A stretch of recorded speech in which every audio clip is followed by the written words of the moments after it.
Hello, this is a video about how to create NPC in our game Bounty Bouncy.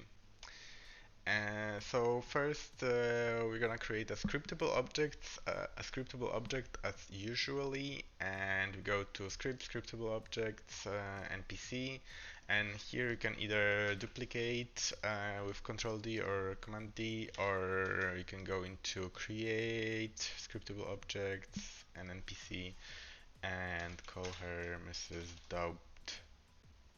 Doubtfire. Okay, and then maybe this name is not that important, but the name here is gonna be displayed to the player, and we have two more things to fill out here. So the sprite is the one that is gonna be also displayed in the UI. As we don't have any faces or anything, I can just choose this orange instead.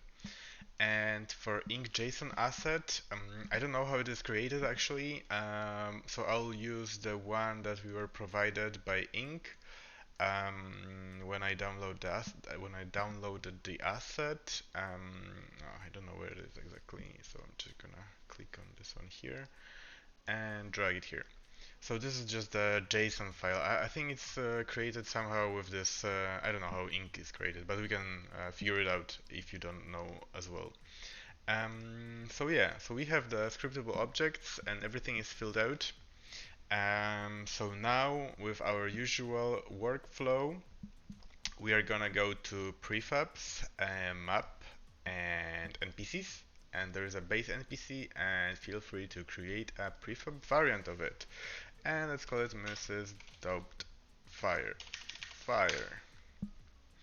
And let's drag it to the scene. Put her here.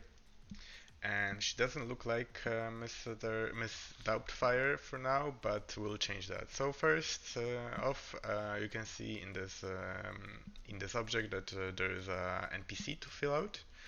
So you can click here and select Mrs. Doubtfire, or you can drag her from the folder here. This one can stay. Input hint is just what's gonna be displayed when player gets near her. And dialog clips is something that we're gonna come back to, and weapons is something that we're gonna come back to as well. So for graphics, so for now we have the ghost, but we want her to be a woman. So we're gonna delete the ghost and find the asset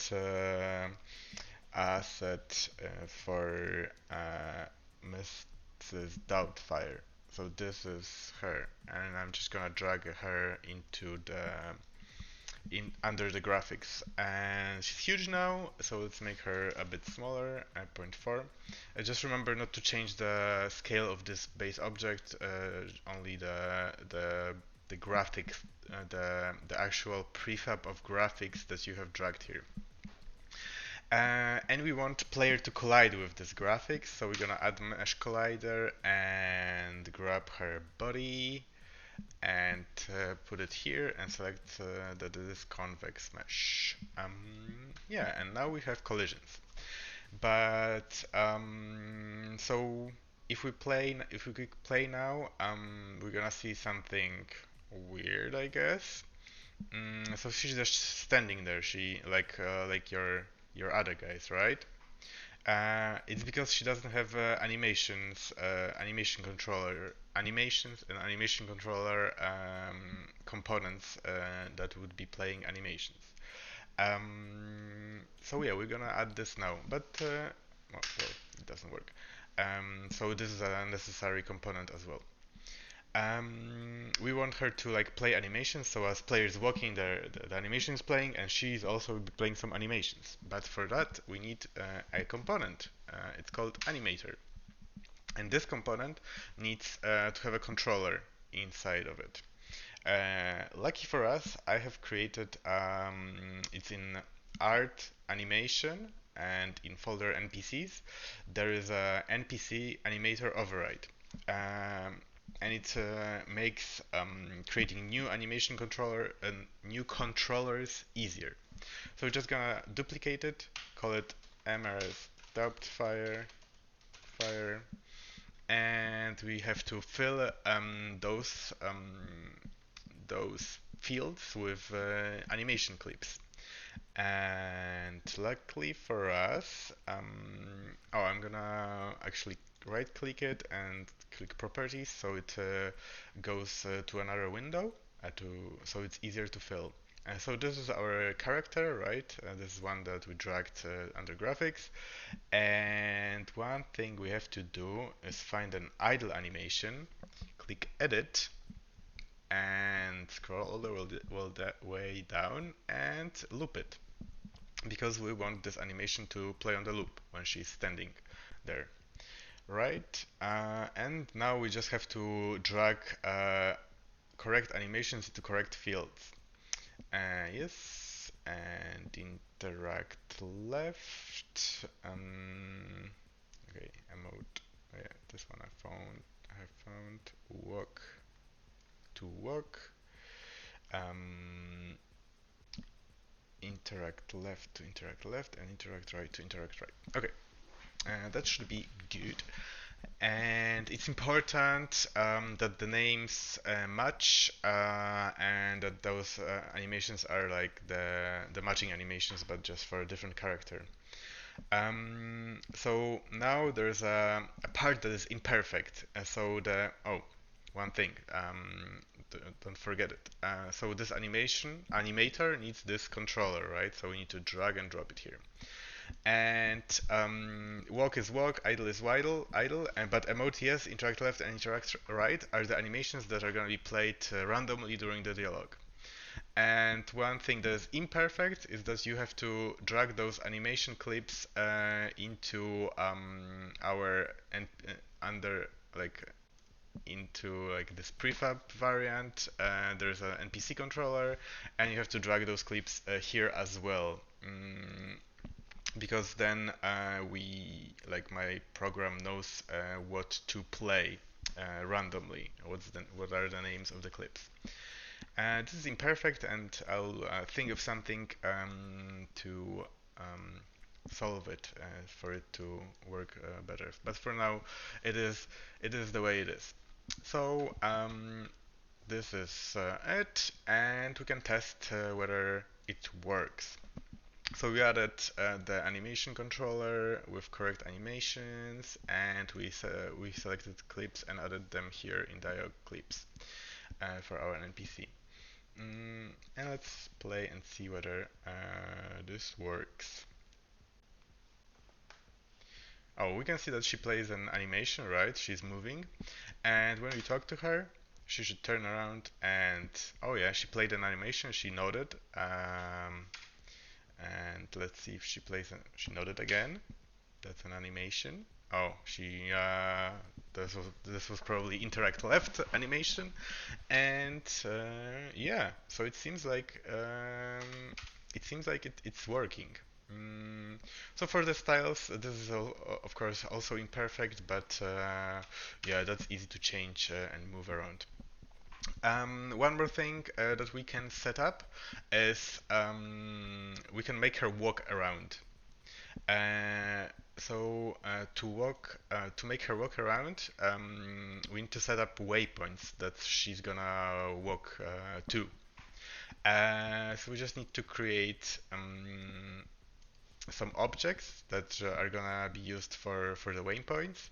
And for example, one can be here, and then I'm gonna duplicate it and put it here, and then this one is gonna be here.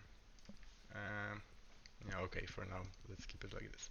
And now we're gonna add those waypoints into the correct place. And let's see whether it works. I hope it does. Yeah, she's working. Oh, oh well. Yeah, that's imperfect. So to solve it, well, first of all, we can see that the walk animation is just playing once, and then she stops, and then we can see that she's floating. So we're gonna solve those two things. So we need to make a walk animation looped as well. and this should solve our animation problems. And we also need to make her stop floating. So she's on the floor when she's at 1.99 and blah blah. So we're just gonna set those waypoints at 9 point blah. And this should solve our second problem. And let's see whether it works.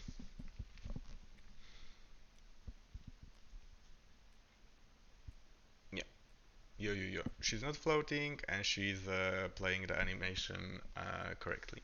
One important thing is that I think if we parent those waypoints to her, to this NPC, it will make it not work. But I'm not sure about it. I haven't tested it. Ah, okay. So the waypoints can be parented to her as well. No. Yes. No, it's broken. I'm certain that it's broken. Um, yeah, because they are moving with her, right? So yeah, the important thing is that those waypoints cannot be parented to the NPC itself because they will be moving with her. So we can create a new parent and call it like create empty parent and this that fire or whatever, and you and that should work.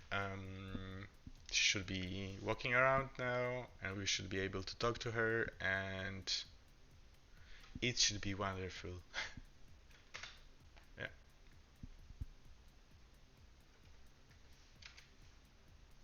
yeah. Oh, you.